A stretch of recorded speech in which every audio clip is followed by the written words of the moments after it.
Hello guys, இது என்னன்னு பார்க்குறீங்கன்னா, இது வந்து ஓட்ஸ். ஓகேவா? நான் இப்போ கரண்ட்டாக பிஜியில் ஸ்டே பண்ணியிருக்கனால ஓட்ஸு சில திங்ஸ்லாம் நம்மளால் குக் பண்ண முடியாது, ரைட்? ஸோ அதனால் என்ன பண்ணிட்டேன்னா, நான் வந்து வீட்டிலேருந்து ஓட்ஸ் எடுத்துகிட்டு வந்துட்டு ஆஃபீஸில் வந்து மைக்ரோவேவ் அவன் இருக்கும். ஸோ அங்கே போயிட்டு ஜஸ்ட்டு நீங்கள் ஒரு 2 டேபிள் ஸ்பூன் அளவுக்கு ஓட்ஸ் போட்டு லைட்டாக தண்ணி ஊற்றி ஒரு 30 செகண்ட்ஸ் குக் பண்ணாலே நல்லா சூப்பரான ஓட்ஸ் வந்துடும். ஹெல்த்தை வந்து நல்லா பார்த்து நல்லா டயட்டில் இருக்கணும்னா ஓட்ஸ் நீங்கள் சாப்பிட்லாம். மில்க் வந்து ஆஃபீஸ்லேருந்தும் எடுத்துகிட்டு வருவேன். இங்கே வந்து பிஜியில் இருந்தனால மில்க் இங்கேருந்து எடுத்துக்கிட்டேன். மில்க் இல்லைனாலும் நார்மலாக சாப்பிட்டாலும் டேஸ்ட்டு செம்மையாக இருக்கும். இது வந்து சுகரே ஆட் பண்ணல, சால்ட் எதுவுமே ஆட் பண்ணல, ஜஸ்ட்டு ஓட்ஸ் மட்டும்தான்.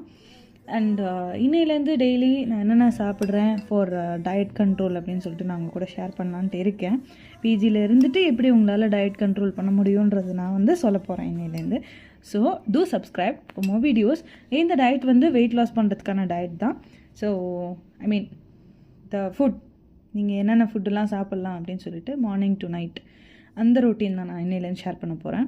பார்ப்போம் எனக்கு வீடியோவுக்கு டைம் இருக்கா இல்லையான்ட்டு. ஸோ இப்போதைக்கு டைம் இருந்தனால நான் அப்லோட் பண்ணியிருக்கேன். ஓகே.